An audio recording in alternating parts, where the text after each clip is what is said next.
Mine eyes have seen the glory of the coming of the Lord. He is trampling out the vintage where the grapes of wrath are stored.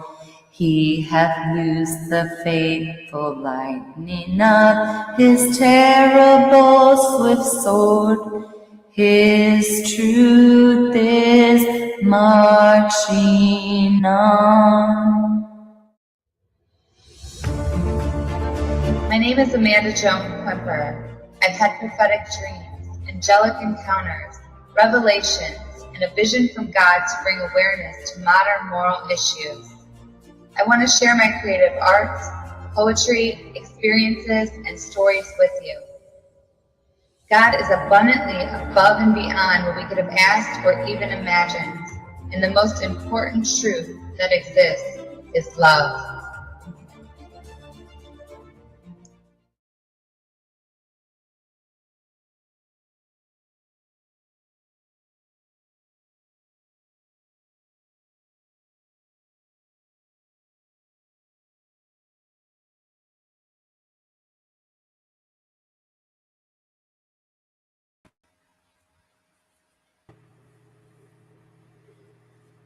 Hey guys, welcome back to another episode of the Typical Skeptic Podcast. And today we have with us my good friend Amanda, Joan of Heart from Awaken Unite TV. And we also have with us Mandy. She's a trafficking victim. So this is going to be a really serious episode. Mandy's a compassionate Christian, a dedicated patriot, and a fierce victims advocate. Mandy shares her raw testimony of surviving darkness and choosing to fight back with faith, truth, and light. Her story is not just about trauma, it's about resilience, spiritual strength, and reclaiming power. We're going to discuss her personal experience surviving trafficking, her emotional and spiritual journey of healing, advocacy for other victims, the broader systems around trafficking, and a discussion touching on the Epstein files and ongoing public questions surrounding elite exploitation networks. And then Amanda and her were just talking before this. We're going to expose some these pedophilic symbols and stuff, which I didn't even know those existed. So, yeah, but and I'll turn it over to Amanda. Did you want to, thanks for coming on, everyone. And Amanda, how's it going? Good. Mandy. I'm doing good. And thank you, Mandy. She went by Maga Mandy.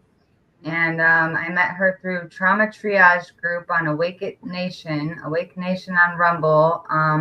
Penny Shepherd's Trauma Triage Group. It's a great group. We're trying to expose all the hidden stuff with trauma and trying to help heal people. It's really good. So check us out on Trauma Triage as well. And thank you so much for coming on today, Mandy. And also Amanda Pritchard, she goes by now. That was kind of her stage name before, but she's now going by her real name and exposing the truths and getting it out there. And I really appreciate you for standing up and being the change we wish to see in the world, because we need more of that. And keep fighting and the good fight of faith. And I'm so proud of you. I'm so proud. I know it's hard. Very difficult. But yeah, if you want to tell us, what happened, how this all happened, where it started, and just also share with us what you're doing now and whatever you feel in your heart that you want to share with the world. Absolutely. Thank you so much for the kind words and the great introduction. Mm-hmm. So, I was going by Maga Mandy, and recently I did another interview that will be coming out soon on Front and Center with Jackie Jordan, where I'll dive more into specifics tied into my experiences around Jeff Epstein. So, I named one of my traffickers that's attached to Jeff publicly now. So it's kind of another layer of healing to be able to say, this is my name and this is who I am, and I'm front and center, not hiding. But it was a long journey to get here, and it's important to know, because there is a misunderstanding that most girls are pulled in and kidnapped violently, or some something straight out of Hollywood for how girls end up going into being trafficked. My story is actually more along the lines of more often than not cases where girls are groomed and recruited in. I had grown up in I grew up in youth group and with my nana going to Bible studies mostly. I had been bullied because I had a rare eye condition, and it made my eyes appear unique, and kids can be tough. So I got bullied a lot, and that kind of made me draw closer to my mom, who was my best friend, and my nana, who actually lived across the street. So we spent most of our days together reading from the Bible, and just she taught me a lot about how to be kind to others and not treat others the way that they were treating me, that there was a root cause to why they were acting that way.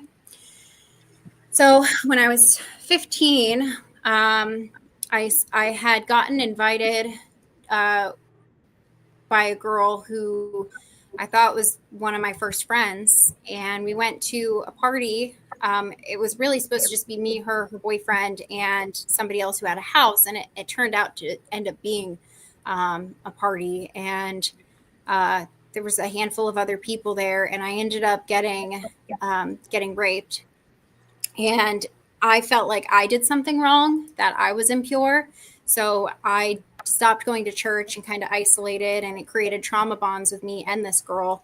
And I would later find out that she was actually working for someone who, it was a organized criminal organization, and a gang, if you want to just call it what it is.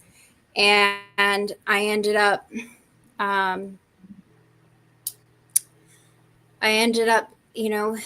distancing myself from my family, of course. I didn't want my mom to know that everything she had warned me about and taught me to be careful with ended up happening. Fast forward, and I went from being a dual enrolled, I was going to a private high school where I was taking college classes for engineering and psychology, and I was approached with a shortcut to skip community college and go straight to university by doing some modeling. And that was, again, a way to desensitize me to exposing my body. I grew up in Florida, and it wasn't uncommon to be wearing a bikini all the time, right? So it was just desensitizing me to having an older man take pictures. And fast forward, and it turned into more. I would end up being introduced to, it's still kind of hard to say his name. I just came out with this last interview saying it publicly, but his name was Michael Landry. And I met him, and him and his wife gave me this family experience that I had been missing from my own family. It's family dinners, and he even had me feed his 3-year-old daughter at the table.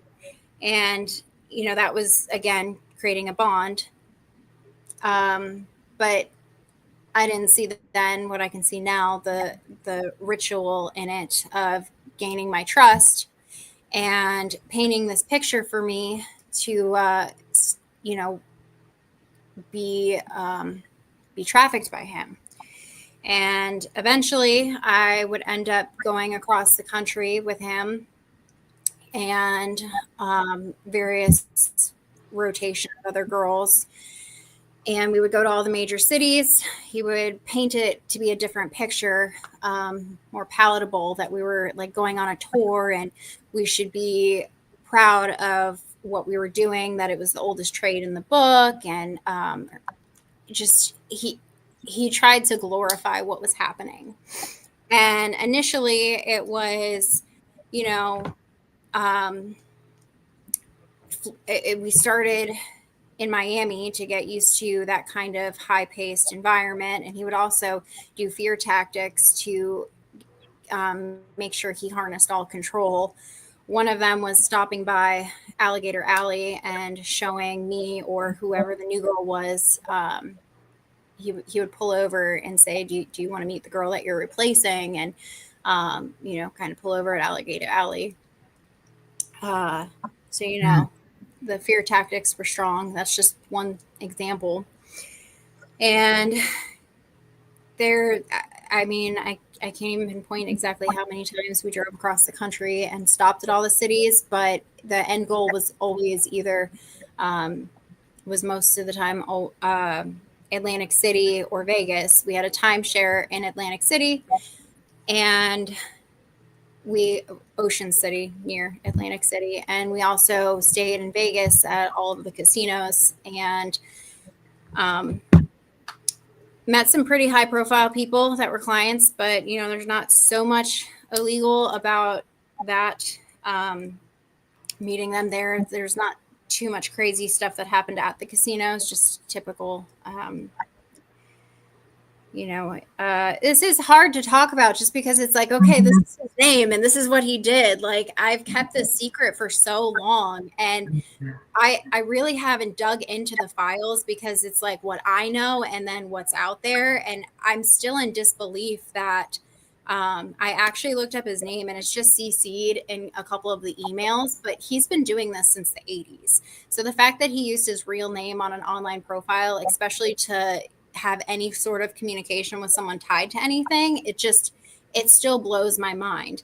And also, someone I was with looked him up and seen that he has a charge for child trafficking, and online it said pimping. I don't know if they actually use that terminology, or where the state was that he had gotten arrested in, because again, somebody else looked it up and told me. But it's still wild. Like, this is actually being spoke about. But anyways, fast forward, there was a lot of attempts where I had tried to leave, and they were failed. I would get run off the road, kidnapped, very violently raped. I was his property, and he made it clear that there were consequences if I tried to steal from him, which by me not being his slave was, breaking the contract of being with him and giving him all my money. He would always threaten not to use him as a stepping stone, not to take what he taught me to go anywhere else or go on my own. I had one of the last straws. I had known that so like Pizzagate is a thing, but it's also, they talk in code. And it's so hard unless I'm telling like an exact story to explain it, because like you're so like programmed in that like fear mode not to ever talk about it. But when I had left him in Jersey, he had bought a yacht, and that was like the ownership trade and meet. Like, they changed the value of it. They'll like give somebody more money if they're buying the girl, or vice versa.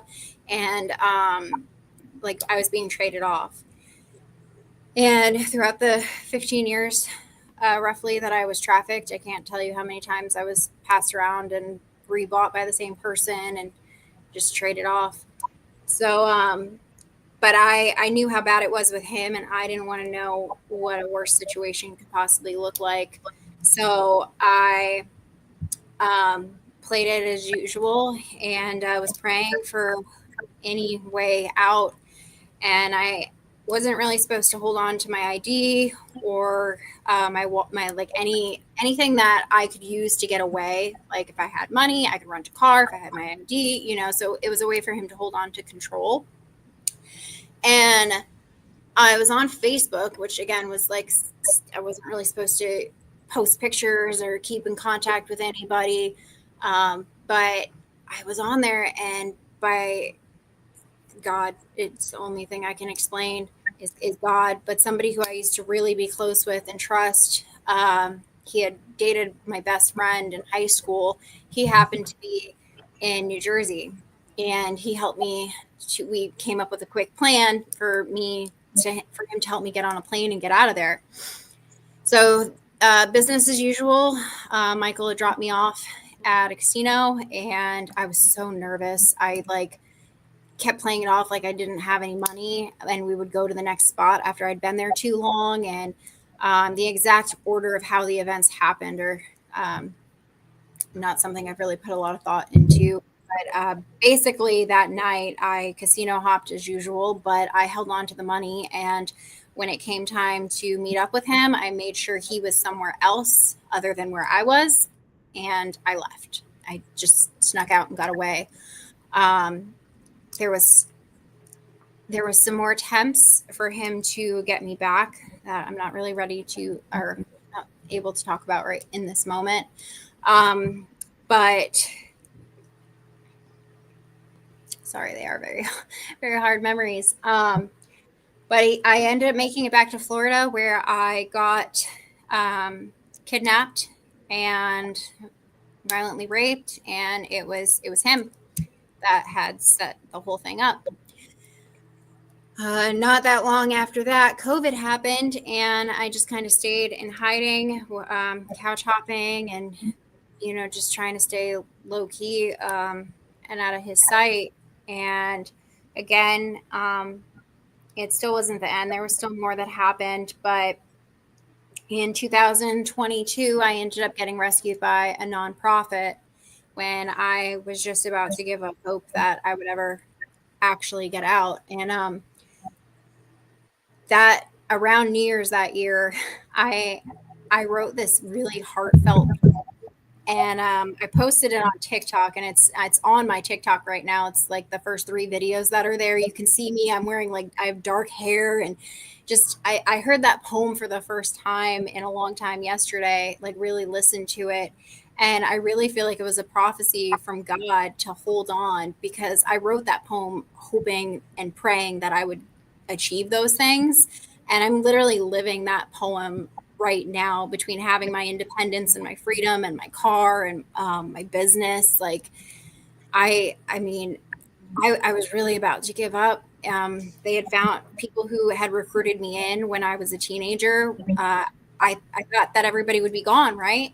COVID happened, and I wanted to be close to my family and try to reconnect with them. So I moved back in with my parents, and the same group that pulled me in when I was a teenager were still in that same town. And they, they didn't give me a choice. I had to go back in, but they made me go in at the bottom. And it was short-lived, because by the grace of God, I was rescued out.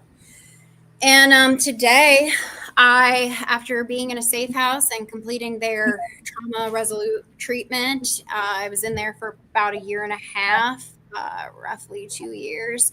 And then I was able to get my own place, and I picked up a trade doing mobile detailing. So I started my own business with that. And I actually just got a promotion for a part-time job that pays really well for some more stability. So God continuing to open doors and allowing me to put some more time in my church. I have an amazing church family, the Source Church, Pastor Ralph and Joanne. If you look them up on YouTube, their services are just amazing. I have a family, a church family, support family through the nonprofit that rescued me. I advocate for other survivors, and I stay plugged into different organizations that give me the opportunity to help with the relatability and help to inspire others. Also, my messaging on X is open, and I believe it's open on all the platforms. So if anybody is wanting to reach out to me, looking for help or resources, I am more than willing to send you in the right direction or talk to you myself. So I think that about sums it up. I wanted to ask you, like, what was the hardest part of reclaiming your life once you were finally free?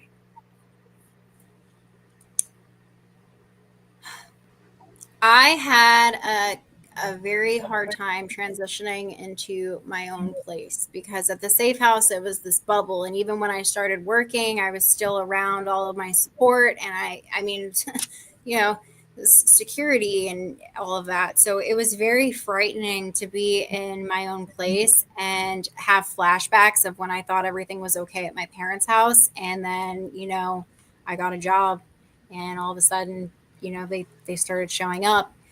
But my pastors came over and prayed over my apartment with me, and I felt the Holy Spirit just giving me a hug and telling me it was going to be okay. But that was really hard. As memories come up, because your brain only allows you to see what you can handle, I learned a very helpful process from Dr. Q at Dr. Quintel and Associates. It's not therapy. There's no point in his mind. He doesn't understand. Let me word that correctly. But with therapy, you're digging those neural pathways and making the connections stronger, and you're just reliving. And with trauma, your brain doesn't have a way to know that it's in the past. So it's still affecting you. And there's this process where you say what happened in bullet points after you set an intention and name some things that have happened since then that are more fun. And then you put the bullet points backwards because your brain has never processed that information backwards, and it starts to let your brain know that it's in the past and it's over.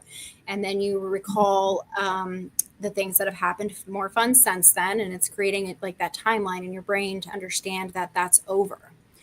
And it, for me, sometimes I will get over whatever has come up and resurfaced almost immediately. I always feel slightly different.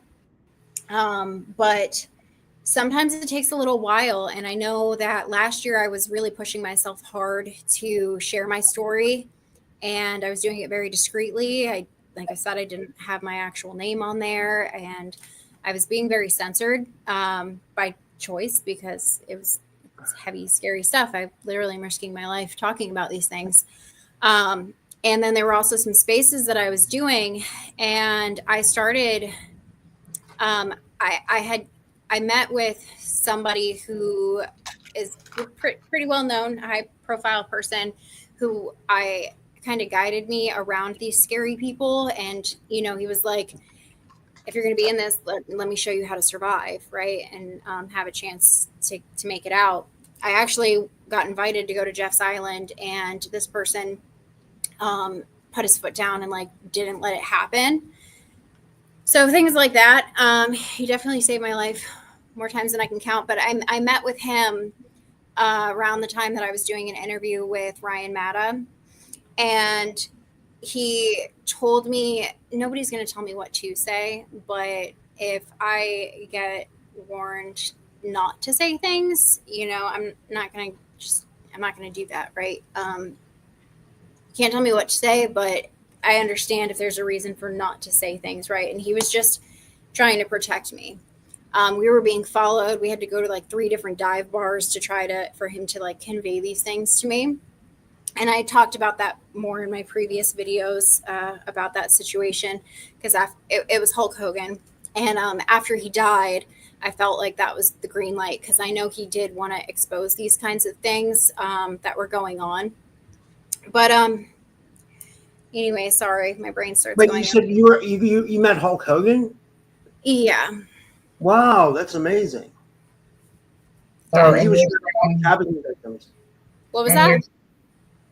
Sorry, go ahead, Amanda. I was saying, so Hulk Hogan was actually trying to help trafficking victims. That's cool. So the same way that they try to recruit and lure girls in, it's in the business world and networking, when you know that somebody is doing something that you don't agree with, but you're still, all connected. It's this weird, do I, okay, now I know about it. Do I join in and partake? I can't, turn them in or do anything about that. It's me against them. There are a handful of people who are the reason that I'm alive. And I do hope that eventually I get the opportunity to dive more into that. But I won't be the first person to talk about things. I pray, and I let God tell me when. And just like when Hulk passed away, I knew that was the moment for me to start talking about that. But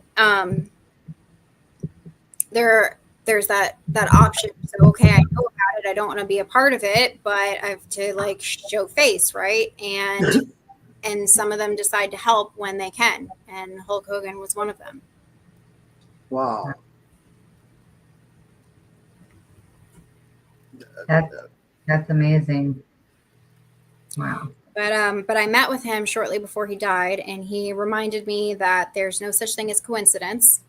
And then Virginia Giuffre dies on my birthday after I'm basically told to be careful of how I say things. And I can say what I was told not to say. It wasn't anything crazy. It was just, okay, so like government, like official titles or organizations. Yeah, I was kind of nervous when he was telling me this stuff, but it was can't something about specifics, but there was like a gray area to it. And again, I just give it to God and pray before I say stuff, because I'm pretty sure, it was the COVID timeline, like specifically during COVID, because some crazy stuff happened then. But yeah, so I don't say specific timelines when it's like stuff about COVID. Regarding that, do you believe that, like I asked you about, like, before we started, do you believe that, like, we're in a society right now that's protecting pedophiles and protecting sex traffickers and protecting people who abuse women and stuff like that? Do you believe that that's what's going on? Is that why you can't talk about stuff? Like, because, like, you know, like if you look at, for example, like if you look at the story, like I bring this up a lot, Isaac Cappy. I don't know if you ever heard about him, but he was kind of a conspiracy theorist. He started going after like human trafficking, child trafficking, and he ended up dead. You know, they said he was unalived. Some people say that it was kind of an accident how he died, but like a lot of people think it was like, it was like he got taken out. So like, do you think it is dangerous, and do you believe we're in some kind of a society that protects people like that are abusing and hijacking and stuff like that? There's just a strictly opinion off of observation, but you know how we have like rules to protect religion. Yeah. There's a lot of rituals and like the dark side tied to this. And that's part of it. Like there's something really deep that I don't know how to talk about just yet, but I hate to use the word religion because it's not a good one, but the like religious aspects to it, and I don't really know what you try to fill in the blanks with that. And then I don't think that people are trying to protect the pedophiles, but what I do see is that there is a group of people who are desensitizing and trying to make it look like it is a something you're born into and you can't help it, like it's a sexual preference, like LGBTQ. Not to tie that in with the pedophiles, but the world is getting desensitized to pedophilia. I can see how it's trickling down. So how it appears to be, are we protecting the pedophiles? Well, there's a small group of people who are definitely making it hard to come after them. And again, it's I hate not knowing how to talk about it specifically yet, but it's tied to the rituals. And there is a group of people also who have substituted. So like if you're talking about, okay, I'll talk about this. So there was a point in time where I couldn't, I'm putting myself out there. There was a point in time when I couldn't stand eating chicken because it reminded me of something else that I was forced to eat. And that group, instead of sacrificing like a person, they would sacrifice an animal that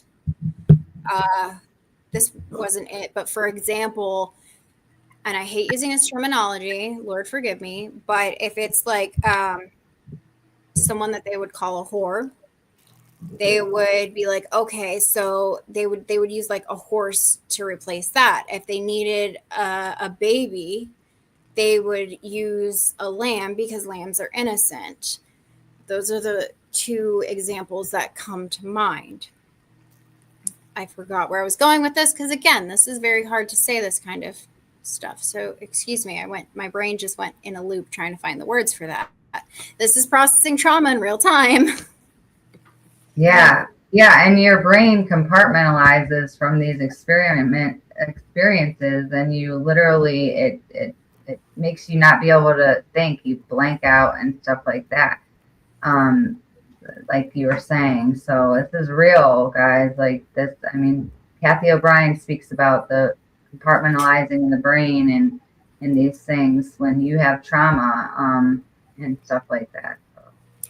Yeah, I'm learning when to back away too. And I know that I don't have to answer questions or dive into stuff, but because there was a point where I was pushing myself really hard. I mean, I'd be up till 5 a.m. doing like spaces because I could talk to people that understood, right? And could process with. But then it was like, is Epstein still alive? Is Epstein still alive? And I'm like, some people from my past came up to a restaurant where I had been working at, and again, around the time that I had started speaking out, and they knew that I was talking about them without saying their names. So I no call, no show to that job. And it took me a little while to get back into work. So again, with that fight, flight, or fear, fight, flight, or fawn, I went to a previous job.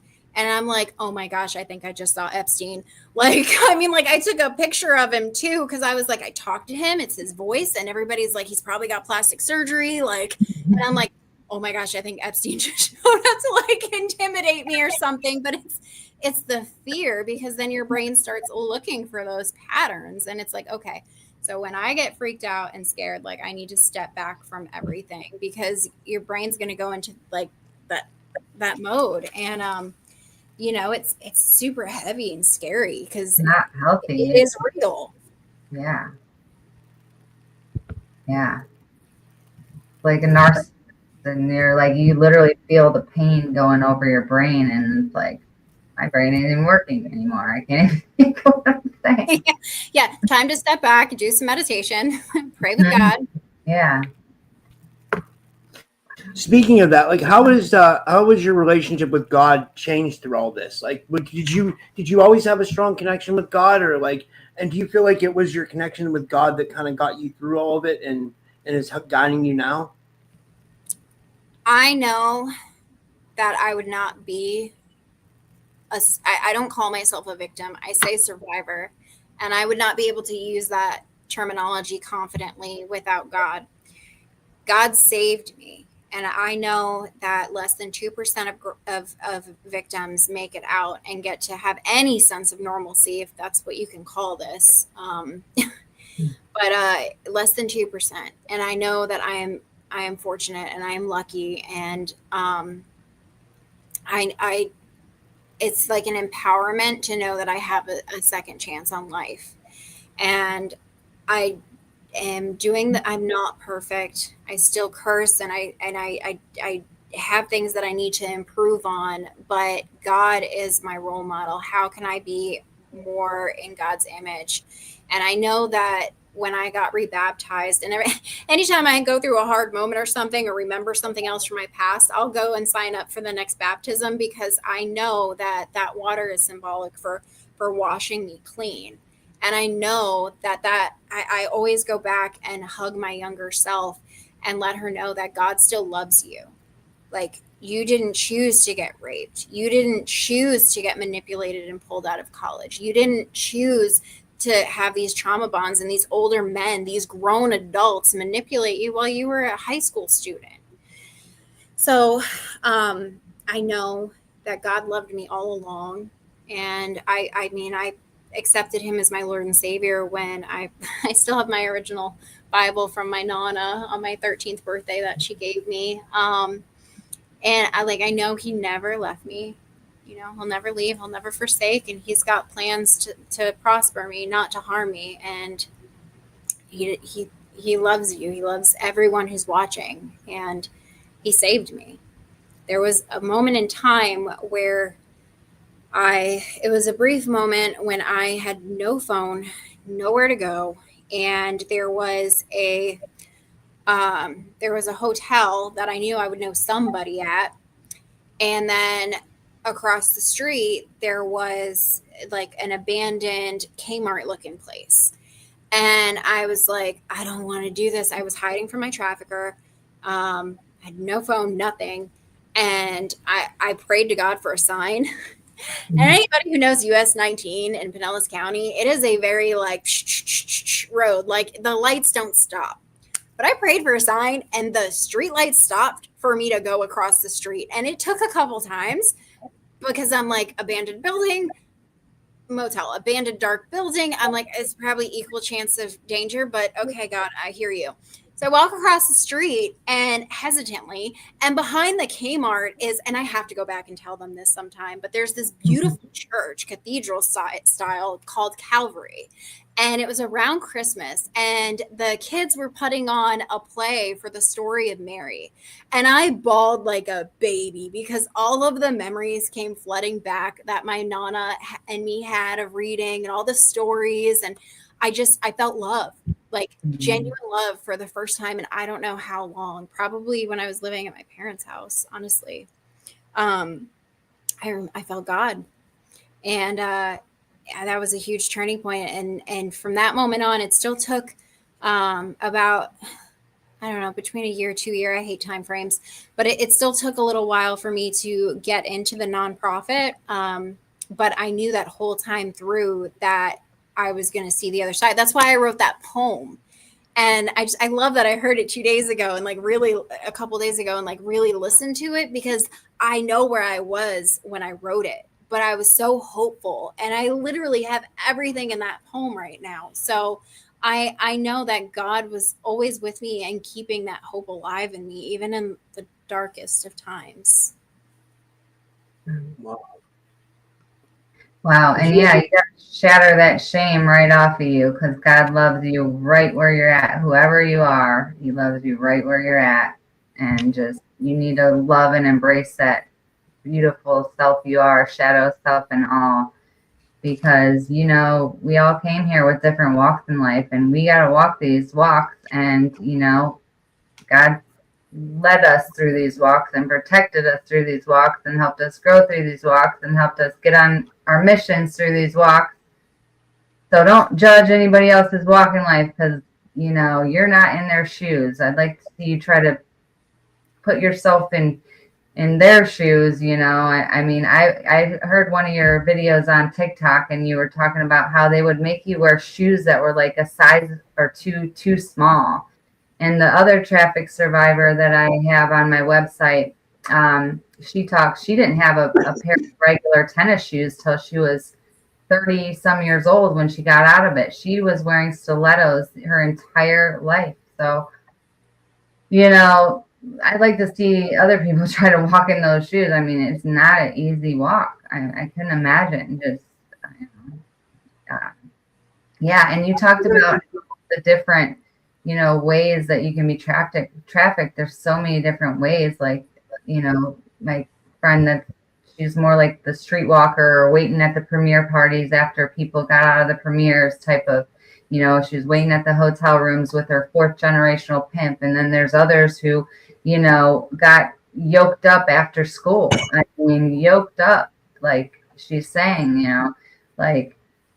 and next thing you know, you gotta go with them when you get off the school bus or get out of school or whatever. It's just crazy different ways that they do this. It's so conniving and crazy. It's unbelievable what the difference is. There's like so many different stories.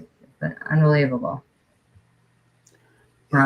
Yeah. I was going to say, what do you wish people knew about healing from trauma? I wanted to ask you about this because I'm a trauma survivor myself, not to the extent that you were, but like I had something really bad happen to me in 2010 that kind of messed up my life. And like I had a guy jump in front of my car and kill himself. It was crazy. And then I was in addiction. And so I had girlfriends die or, exes died from overdoses and stuff like that. So like I've also had to heal from trauma. So I thought it'd be kind of like powerful if you talked about like what people knew or what you wish people knew about healing from trauma or like what it's like to, So I will try to keep that answer surface level just so it can apply to a broader spectrum.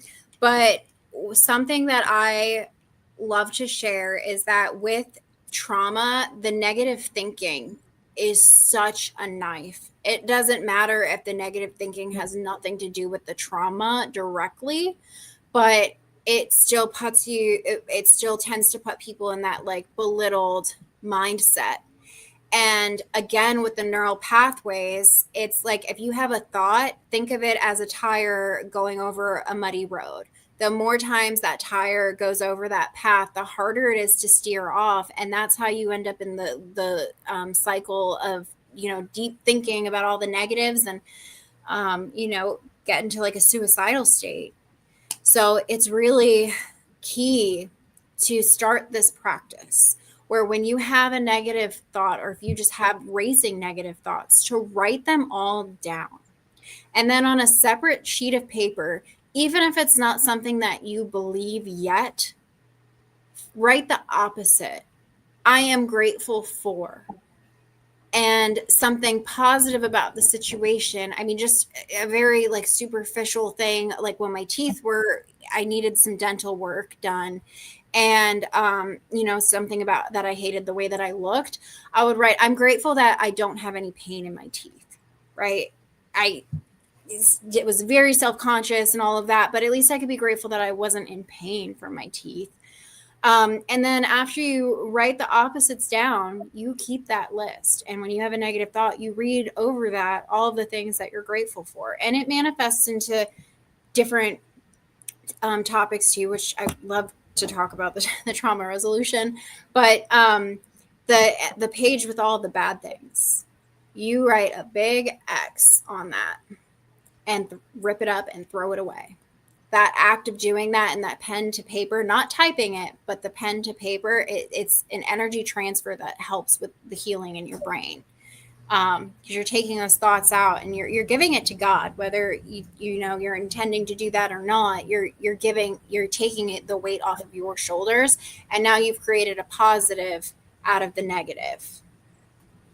Yeah, and Kathy O'Brien she started handwriting. That's how she got her memories back, was putting a pen to paper and just writing. And she started retrieving all these memories back and remembering everything. And she was like coded. So they would say a code word, like a word that they had a program to do. And then she would go like have sex with that person because they said the code word or whatever to make her program do that, that she was running. So I don't know if you've ever been on any kind of mind control programs, like a targeted individual style like that, but what do you think about that?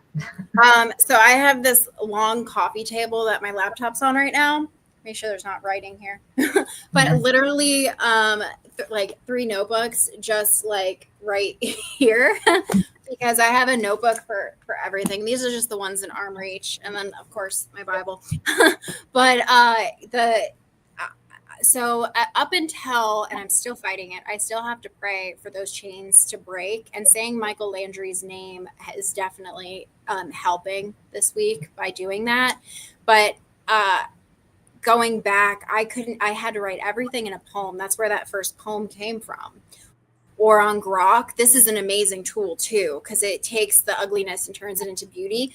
But I'll speak into Grok and I'll say this happened and say the specifics.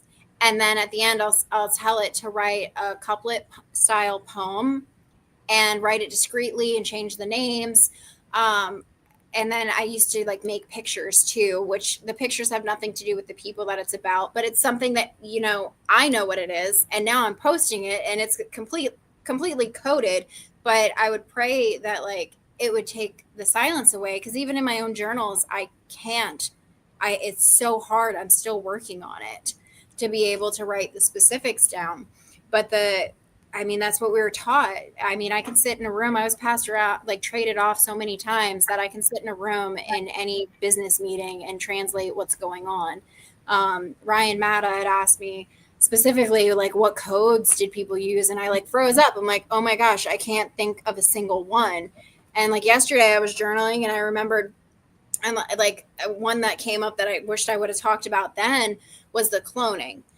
So I can see how a lot of the conspiracies come out, and I can see because of experience how things could sound or appear like they were, like the alien abductions and stuff. Not saying like yes or no one way or the other, but there was a double agent that had told me how to avoid getting drugged, and like basically helped me navigate through, kind of like Hulk did. But in this, I call it the I call it it was like an experimental house. I don't want to put a name on it right now. But anyway, sorry.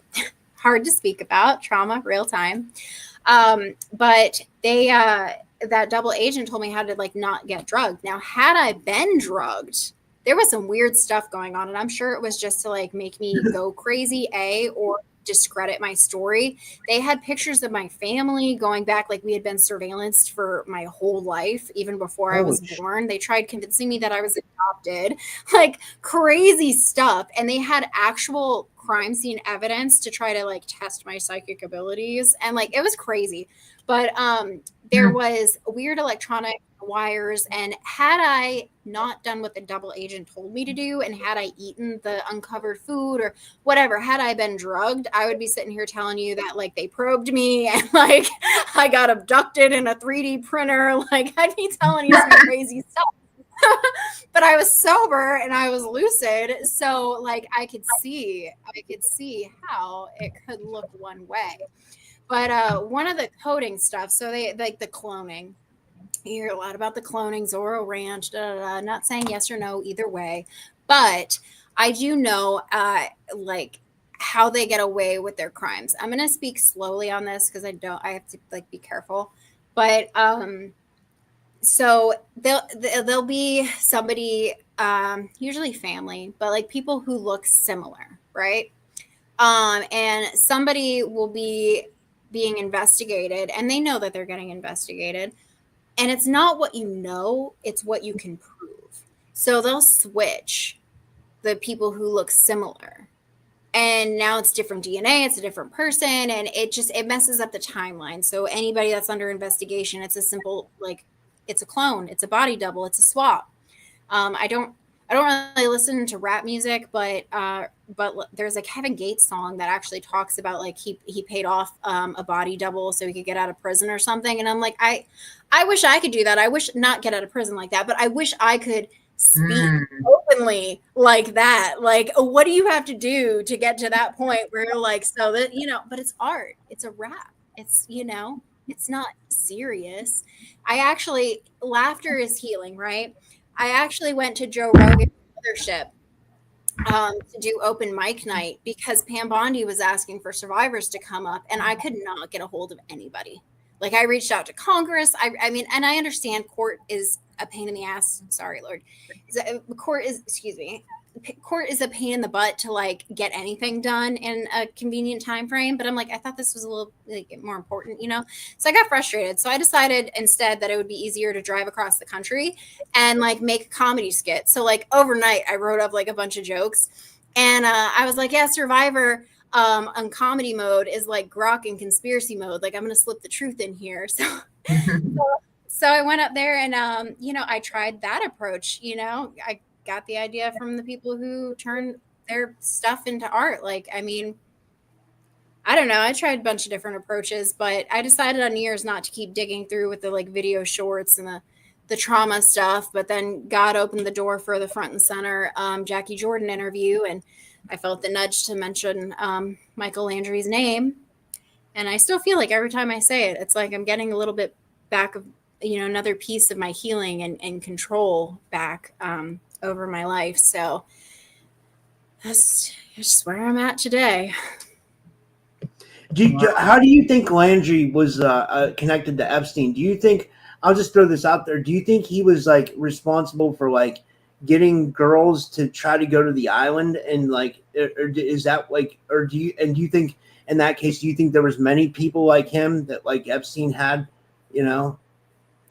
So Michael Landry has been doing this since the 80s, and I will be completely surprised if, especially since a survivor, me, is coming forward and naming his name, that there's not some huge investigation to blow all this stuff up.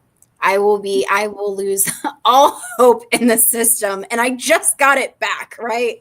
Because people are actually, I mean, the fact that he has any trafficking charges, I was like, what?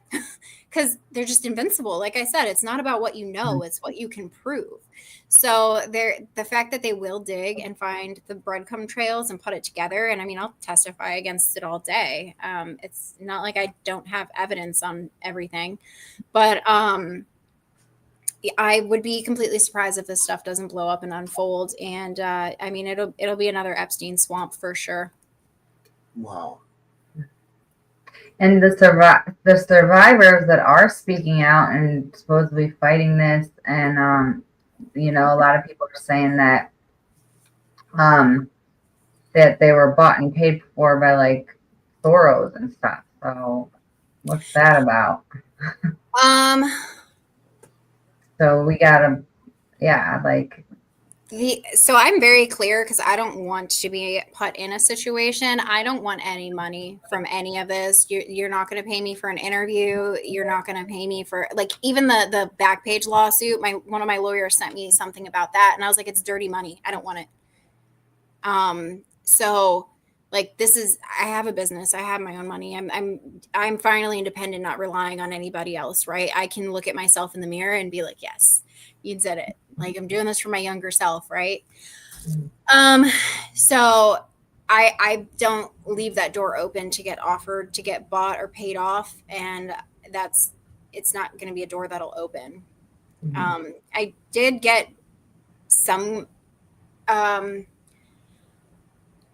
there was a weird thing where somebody wanted me to talk bad about somebody. And I was like they were convinced that this person was guilty. And I'm like, I said too much, but yeah, I mean, you're not going to bribe me. Like, it's just not who I am.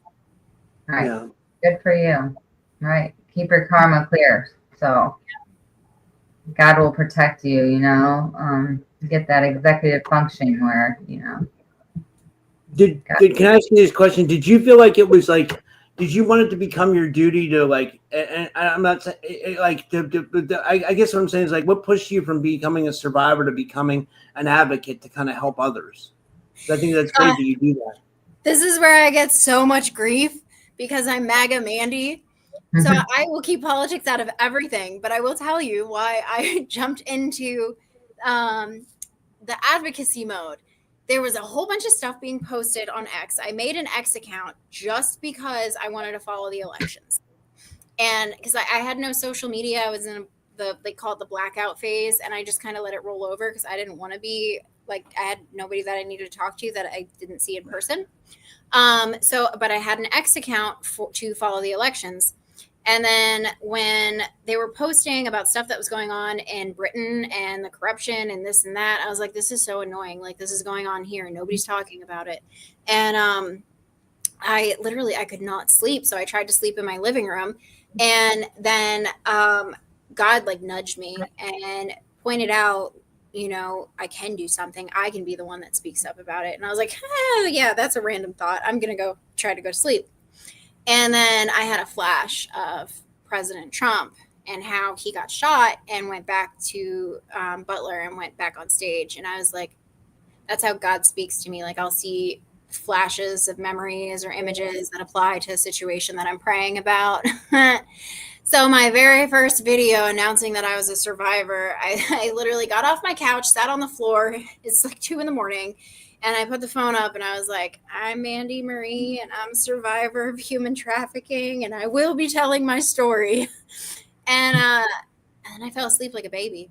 So I changed my name to Maga Mandy, and it's my reminder of, when something is important, it doesn't matter if you're risking your life.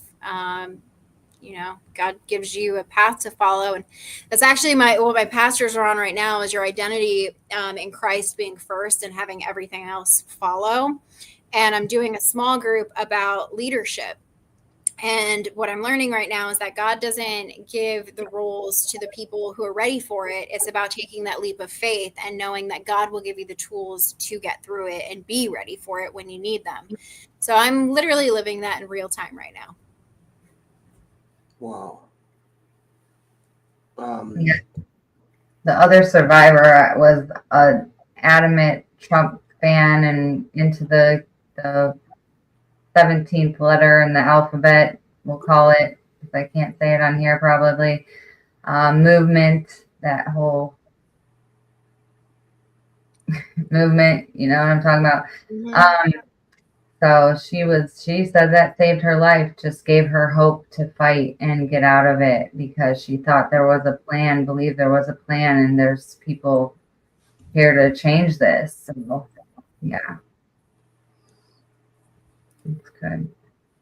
This is a good question. How do you, I mean, I kind of wanted to talk about this, and I kind of remind Amanda. Amanda, you guys wanted to talk about the symbols. Remember, you guys were going to bring that up.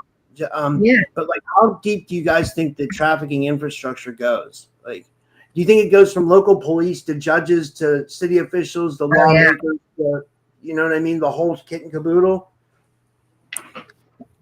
Off the top of my head, and I've put thought into this because I have to journal about people when they come up, and I write a letter to them to forgive them for myself.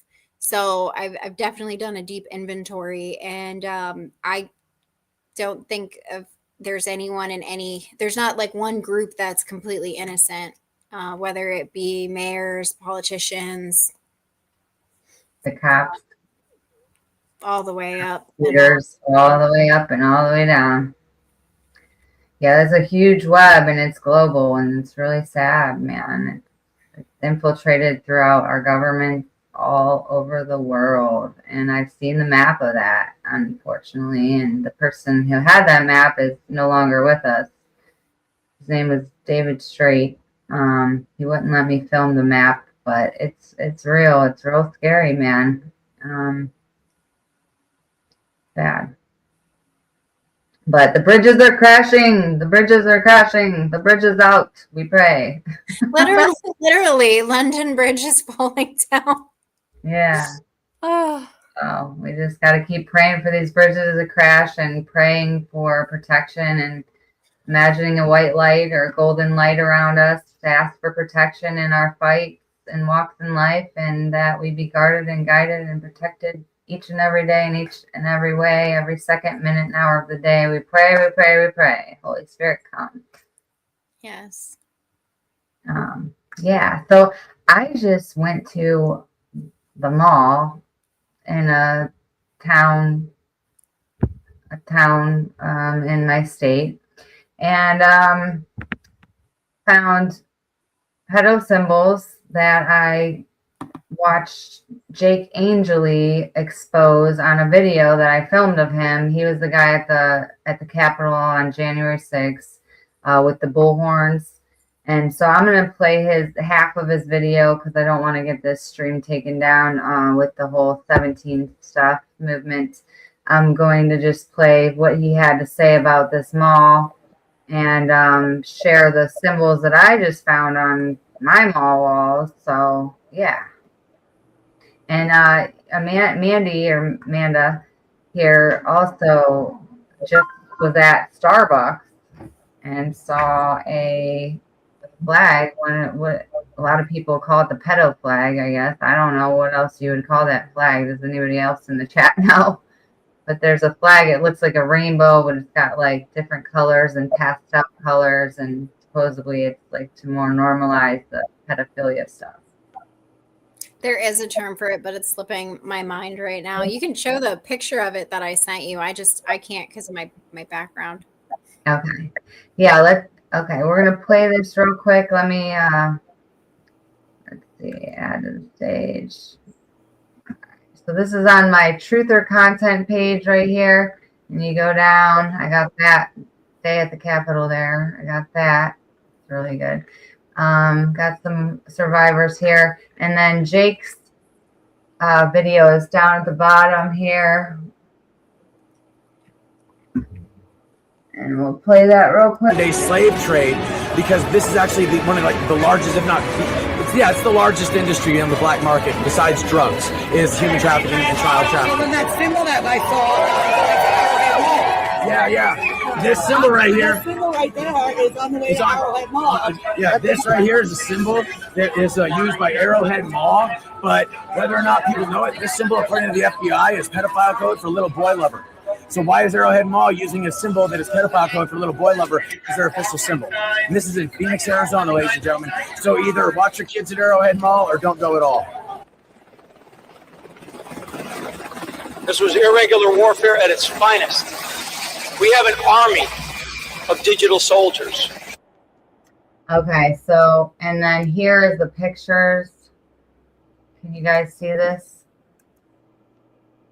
You guys can't see that, huh? Hold on one second. I think you might have to reshare your screen and share the image. Yeah. Hold on 1 second.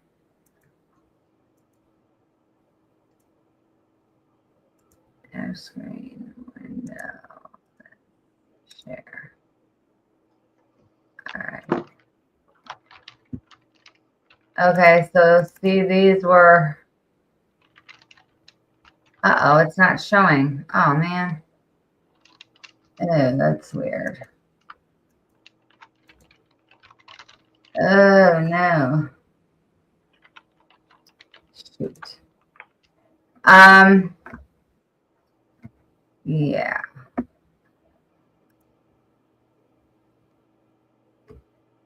I know we gotta get going though. Too long.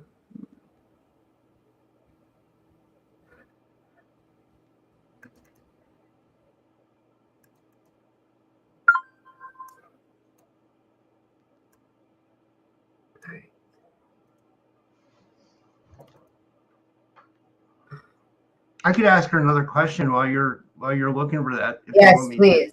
Sorry, Mandy, I'm trying to hurry. Okay. How can average people cut through the propaganda, disinformation, or controlled narratives about trafficking? Do you think, Mandy? Gosh, it's hard to put myself into someone else's mind when it comes to looking everything up online. I've tried to glance at the files, and there's multiple reasons why it's hard to look at it, but the misinformation that gets spread and then the powwow that follows, like there are things that I know aren't true from personal experience, or just when you're going through trauma, you learn to pay attention to like microfacial cues and read the room. And I mean, I can read somebody pretty well. So it's frustrating because I mean, people are just so dead set on it. And then there's AI too. Gosh, the AI is so convincing. I still don't know like whether it was a bot or a spam. I mean, there was somebody who was pretending to be Elon that was talking to me for literally like 2 months, very convincingly.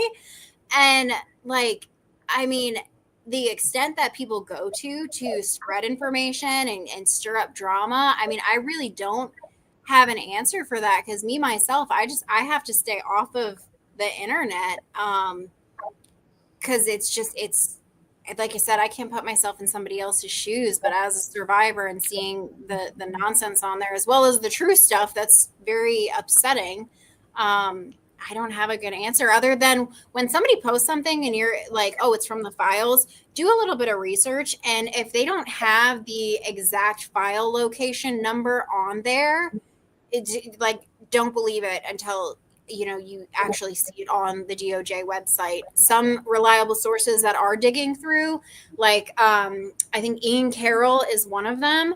He actually will post where to find the file. And there's actually an app, somebody created an AI that'll help search through the files. I only, again, saw that at a glance, so I might not be quoting that exactly accurately, but I do recall that it can be found on Ian Carroll's page.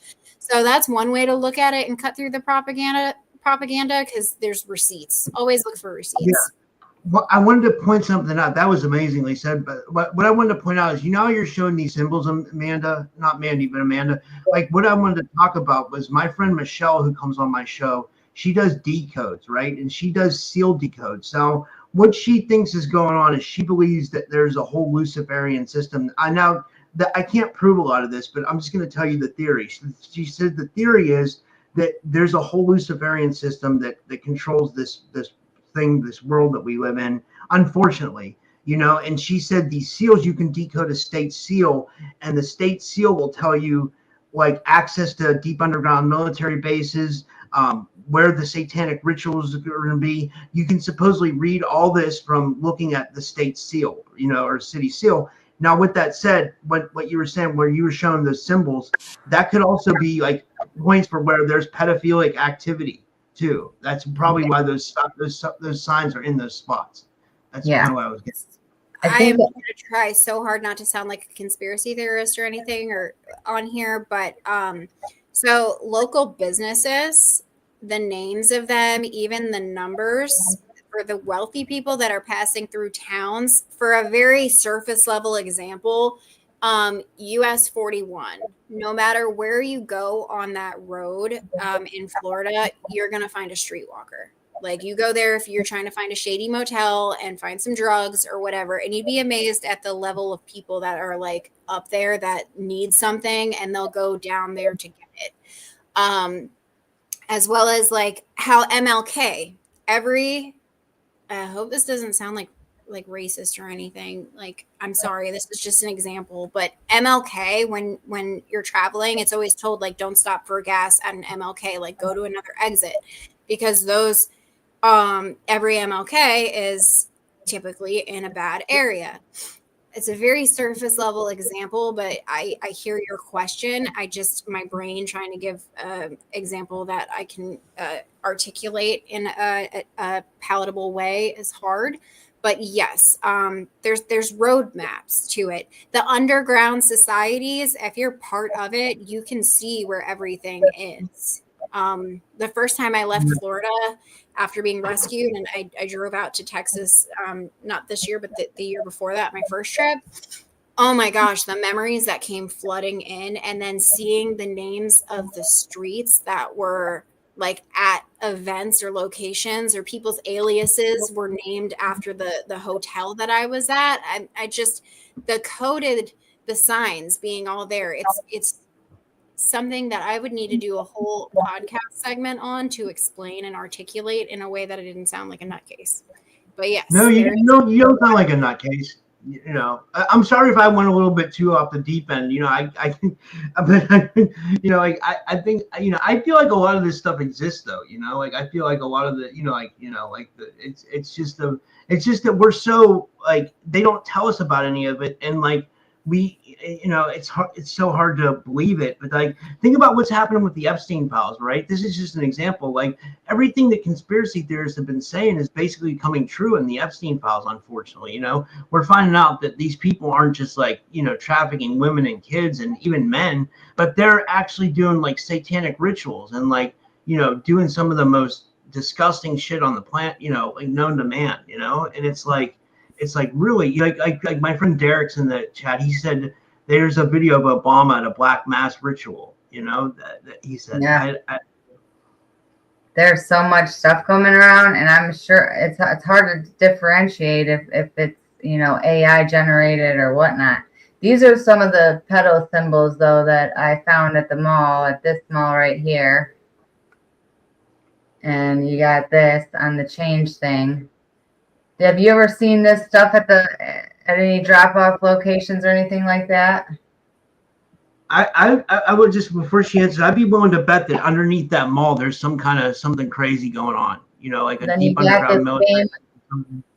Right. Sorry, then sorry.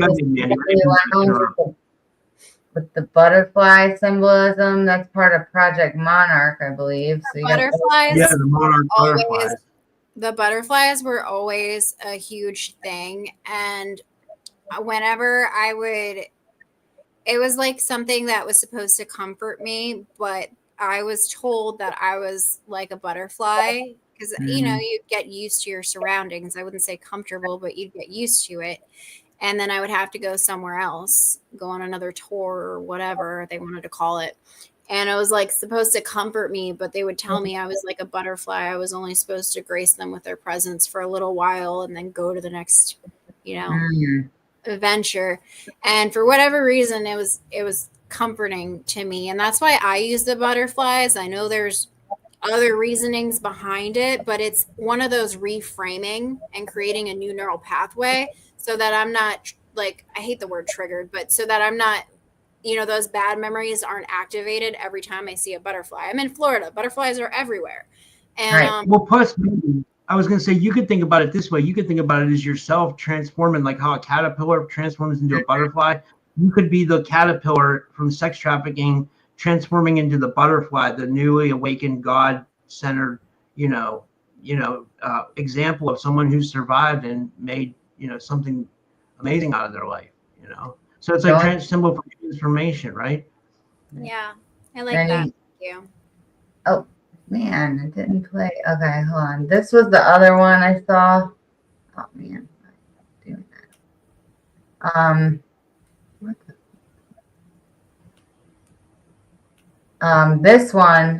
This was on both sides of this JCPenney's.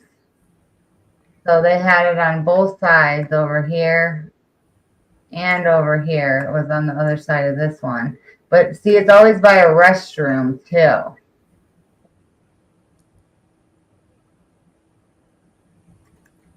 And then this was the other one. This was by a Macy's. It only had one on the two different things. So that's that. Have you ever seen the movie Focus? It's a really good Will Smith movie with Margot Robbie. Mm-hmm. So there, it explains it so good. This was one of the movies that I was watching, and I'm like, oh my gosh, they really are home videos for some people's realities, right? Whoever writes these scripts, they got their inspiration from somewhere. But there's a scene, like the end scene, where Margot has to bet on the winning football player. And she spots the number, like she knows who it is because she recognized the person. It was one of their friends.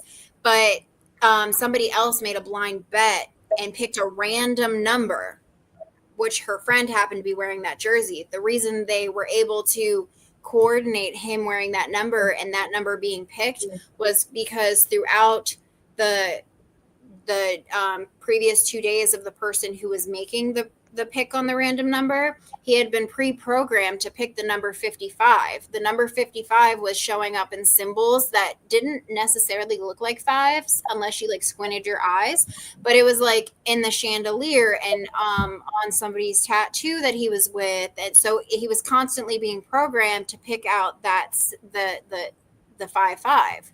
And that explains it perfectly with their little like symbolisms. They're not always tags, but they're like the pre-programming too. Mm-hmm. Wow. Well, thank you so much. Do you have any other words of encouragement or anything for anybody out there that you'd like to share before we go? I know we got to get going here soon, so. This can be incredibly hard to do. But everybody's support and encouraging words, they mean so much to me. So thank you for that. And for anybody who is going through anything hard, just know that God loves you, and just pray, and God will open a door. No matter how dark it can get, God still loves you, and you're still here. You still have a chance. So don't give up. I love it. That's beautiful. I love that. I believe. I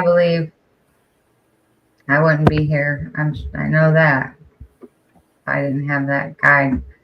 So thank you so much, Rob. You got anything else before we go? I just wanted to say thank you so much. I mean, this was really, brave of you to do this. And people in the chat said that as well. Like Joyful Jennifer says, Amanda, thank you for your voice. You're a brave soul. So I think the people really, the audience really took to this as well. So thank you. You're welcome. Thank you. Love you guys so much. Thank you for coming on here and collaborating on this awakening moment in time. Thank you so much for having me. All right. Okay. Bye, everybody. Bye, guys. Bye.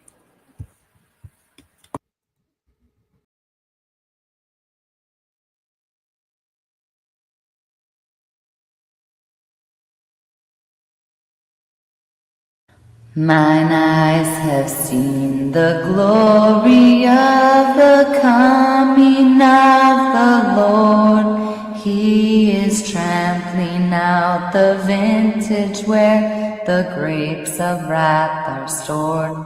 He hath loosed the fateful lightning of his terrible swift sword.